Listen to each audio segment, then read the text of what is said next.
Sono arrivati dopo tanta attesa i primi 200 dei 1500 richiesti DP, dispositivi individuali richiesti, meglio conosciuti come visiere paraschizzi, che sono stati distribuiti nella giornata di oggi agli infermieri del nostro territorio. A comunicarlo il presidente dell'Ordine di Agrigento, dottore Salvatore Chipinti. Già altri 400 saranno in arrivo questa settimana e gli altri a seguire tra qualche giorno.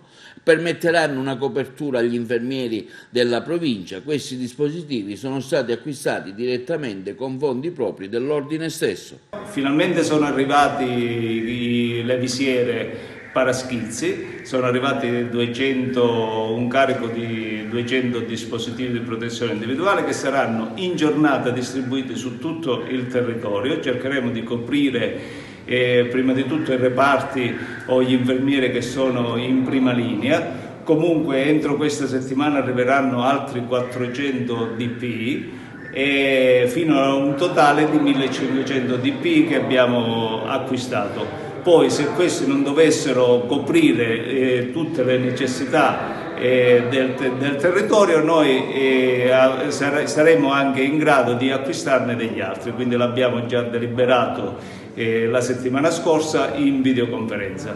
Noi cerchiamo di affrontare questa emergenza calcolando anche i potenziali rischi che gli infermieri devono comunque affrontare quotidianamente. È un'emergenza che non guarda in faccia nessuno, un'emergenza sanitaria che non fa distinzione di sesso, di razza, di religione, neanche di età, come abbiamo potuto constatare al nord, e stiamo cercando di prepararci ad affrontarla nel miglior modo possibile.